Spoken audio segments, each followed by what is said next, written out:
Welcome back. I'm playing Warhammer 40,000 Battlesector, and we'll get started on our next multiplayer tips section, and I'm working with the Necron faction. Last time we went over the Overlord, now I'll go through the Plasmancer. He's definitely one of the best units in the game. He can be easily sniped, which is his downfall, so you definitely have to be careful about that, but if you can keep this guy alive, he'll pay massive dividends for you. But before I start going into that, if you're enjoying these videos, please give my channel a like and subscribe. But now we'll move on to the Plasmancer here. So, he costs 250 points, he has 275 health, 2 action points, 3 movement, 5 armor, and 25 evasion. He does not have any weapon kits, so he just kind of has his default selections, and both are actually very good. He's got a ranged attack, which is the Plasmatic Lance, which gives you 3 attacks. Each one does 18 to 24 damage, but it has 3 splash, so it's almost like a little living lightning, but it doesn't jump to other units. It's got an armor piercing of 3, so it can do damage to both vehicles and infantry. It's got an optimal range of 3, base accuracy of 80 if you're on that optimal location, and it falls off by 15% per tile that's not in the optimal location. The second option that you have is his melee attack, and he's actually like a melee brawler. I mean, most people will sit back and shoot with him, but this guy can kill Terminator, Sanguinary Guard. I mean, he can kill anything in melee, and I don't think most people appreciate just how powerful he is. He only has 1 attack, but that attack does 60 to 80 damage, and it has 3 splash damage to 36 to 48, and it has 8 armor piercing. So I honestly believe this guy needs to be nerfed, because I wish his melee attack would definitely be nerfed, because it's way too powerful. So this guy can just, if he's not killed, he's gonna kill everything. The only thing he may struggle with would be like a vehicle maybe, because he's only got the 60 to 80, but any sort of infantry this guy absolutely obliterates, and he obliterates it easier than the Necron Lord unless you're using the War Scythe. And you're like, okay, well, if he just has those 2 things, that's not crazy. You're right. But then you start moving into all of his different abilities, and this is where things start to get crazy. So he's got 1 nuke that you can use once per game, the Quantum Orb. The Plasmancer unseals the safeties from this ancient device, unleashing a devastating pillar of pure energy that targets within 4 tiles. It deals 112 to 150 with armor piercing of 6 to the unit in the center of the blast, and then the units that are around there, because it's got an area of effect, then take 30 to 40 with armor piercing of 3. So pretty much if you can run in there and drop this on a high value target, you've already either killed a lot of the units with a 1-shot, or you've significantly weakened him and then have nuked damage to everything around him. So obviously you can only do this once per unit Plasmancer that you have, but it's crazy good. So if you can get your guy, if you're able to kind of position it where all of the guys are bunched up, you drop this on there, boom, you just nuked a bunch of units. He also has another AoE attack, which is the Harbinger of Destruction.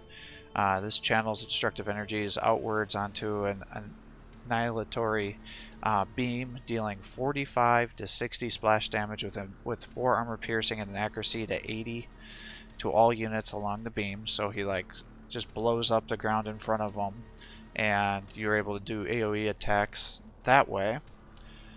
And then if you want to use him as a defensive unit, that has a cooldown of 3, and like I said, you only have one of these, which is why there's no cooldown.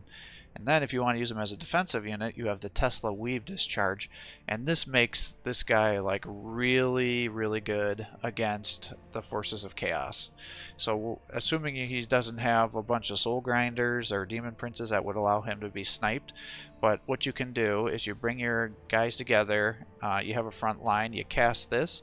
This ability arcs to everybody within 1 square of him, and it reflects 50% of the melee damage that's dealt to any of those units or the Plasmancer back onto the attacking unit. So it effectively, unless the opponent's willing to sacrifice it and get a ton of damage reflection back onto them, they're generally not going to want to attack, because you'll really mess them up.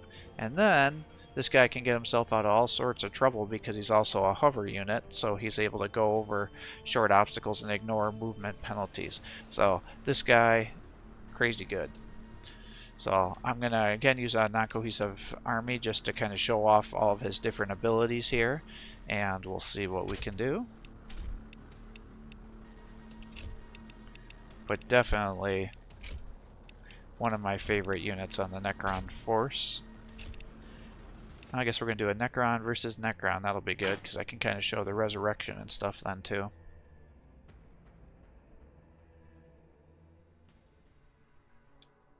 Alright, we can make one of the Plasmamancers be our boy. Wherever I walk, ruination follows. We move! Yeah, see, I gotta move these guys first so he gets that movement bonus. Otherwise I lost it, so that's what happened there. And then as long as you use up all their movement stuff, the Necron guys will also gain momentum with that too. So What is your will? You have a plan.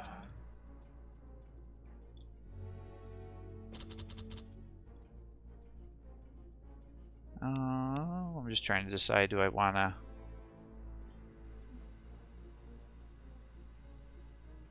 Sure, let's give them some increased momentum.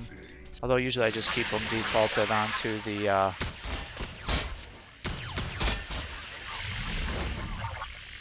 ranged armor. Alright, well here we go. The AI is grouping their guys together for us. How nice of them.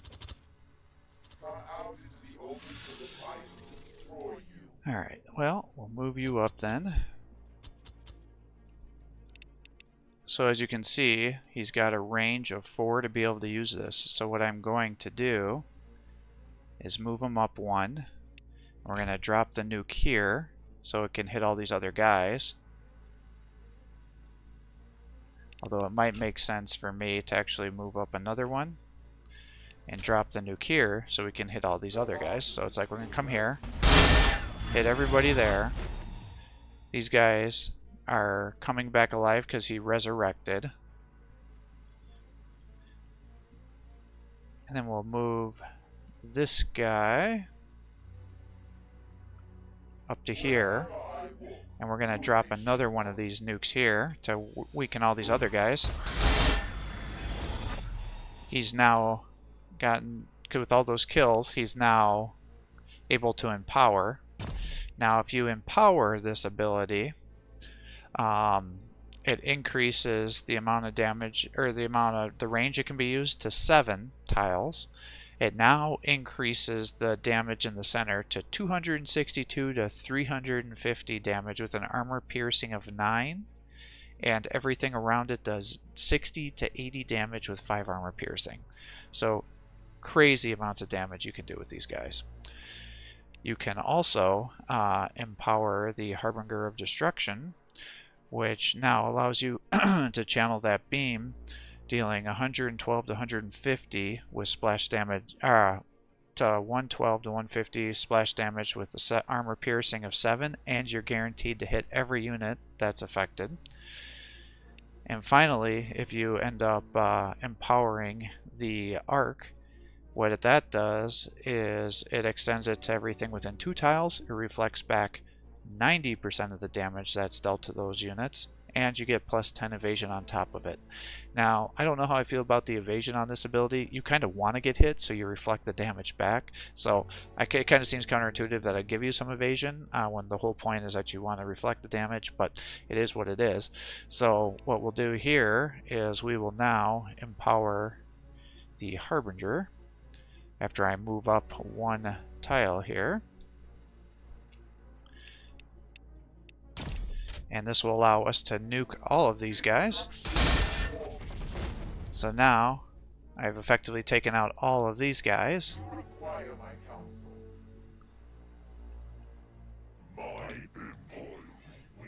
We'll just charge over here with these guys.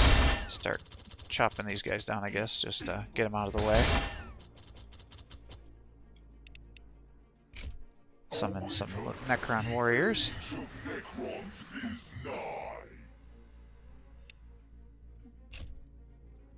And then let's just do a regular Harbinger here, I guess. So that's kind of how these guys work. So as you can see, crazy amounts of damage that they have the potential to do here. We've now almost killed the enemy forces before they've even got to attack on us here.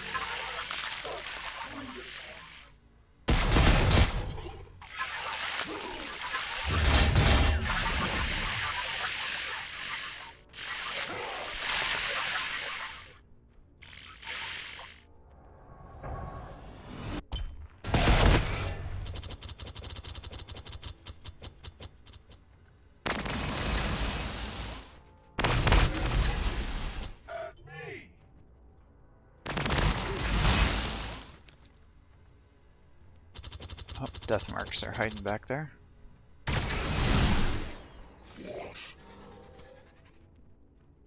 Alright, well, let's just let you attack here, I guess. Oh, not getting up, alright.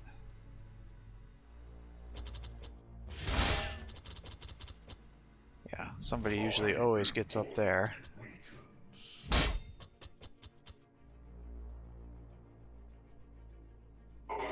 Let you work on taking these guys out.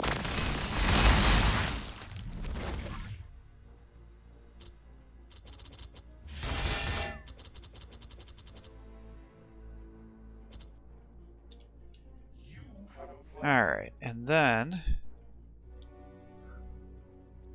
What is your will? I guess what I'll do is just kind of show off their melee damage here. So we'll hit here. So it's like boom, he's down.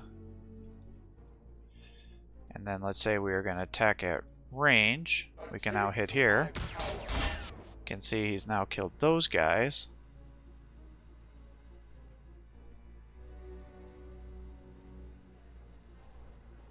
We'll bring you over to here. And then we'll just surge and attack here. He's now killed 4 of those units. We'll bring you up here to finish them off, because they've already resurrected once. Bring you over this way. Smack here. Kill those guys. Kind of turn you this way.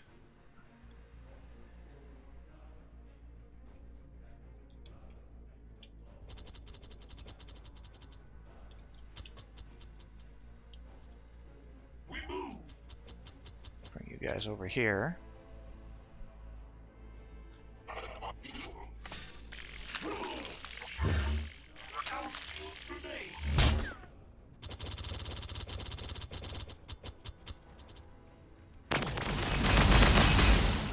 I would have thought they would have for sure gone after these guys.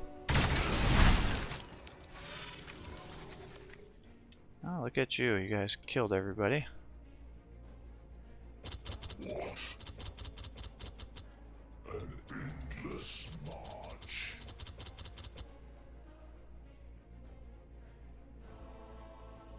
Alright, so again, it's like, well, our abilities are off a cooldown, so we're just gonna...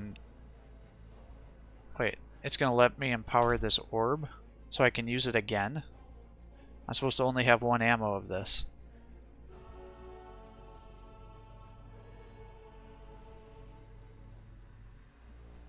Alright, I'm not sure what to make of that. I don't know if that's a bug.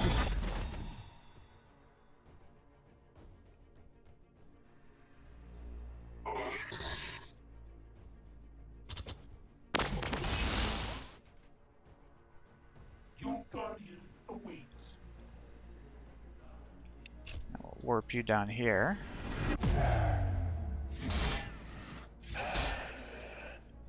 You require my counsel. Let you shoot into here.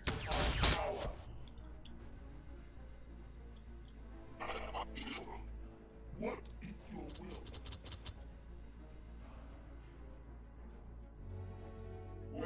guess we'll just bring you up here too, because I don't want them warping away from you.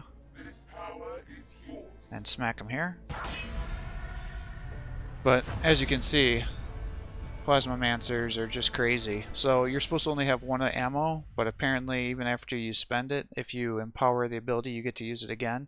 I actually did not know about that, so I don't know if that's a bug or not that I just uncovered. But typically, you're only supposed to have one of those ammos, but so you shouldn't be able to spam that ability like I was able to. So that might be something, if you can use that on the multiplayer, then that's going to allow you to win tons of matches if you're able to keep spamming that, especially in the empowered form. But thanks for watching. I hope you're enjoying these videos. If you are, please give my channel a like and subscribe. Encourage me to post more content for you. Have a great day.